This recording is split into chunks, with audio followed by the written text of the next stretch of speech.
and welcome back to our 25 movement hacks to help you get on and off the ground.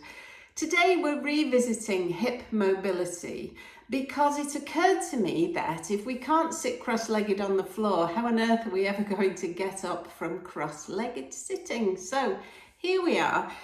Something to consider is the external rotation at the hip joints required for cross-legged sitting is actually quite significant.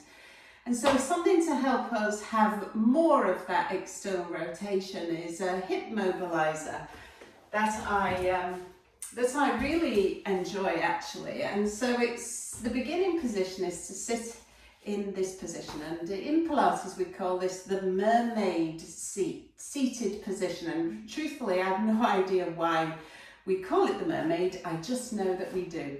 Now lots of people will have difficulty getting this side of the hips or this bottom bone down into contact with the ground, so I've grabbed this prop to show you that you can very successfully support that bone using a thin support, a thin block or a thin pad underneath your bottom. And so the first thing that I'm going to do is to reach forwards and place the hands either side of this knee, which I'm going to call my front knee. And then I'm using my arms to support my body weight and lowering the breastbone forwards onto this knee.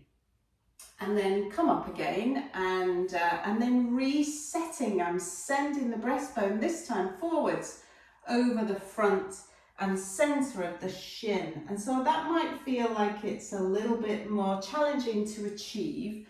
And then return to the seated position. And this time I'm sending my breastbone towards my ankle. And so using the hands, diving forwards, headed the breastbone towards the ankle, and you can tell that in this position I'm really not having a whole lot of success in getting the breastbone to the ankle, but I'm aiming it towards the ankle here. So here we go, towards the ankle. And then returning to the knee this time feels an entirely different experience actually, and I'm going to repeat this to the front and to the ankle, aiming towards the ankle, and just do that one more time.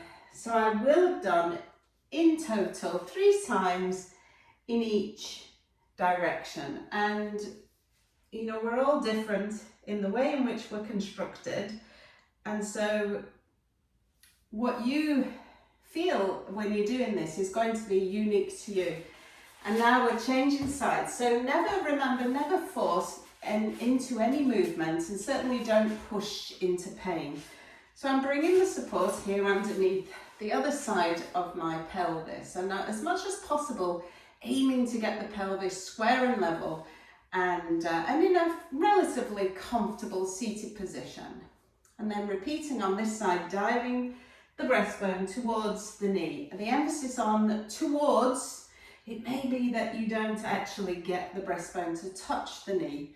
Next, towards the center of the shin, aiming the breastbone towards the center of the shin, and then towards the ankle. So, like I said, you'll get less far, or less close, shall we say, towards the ankle.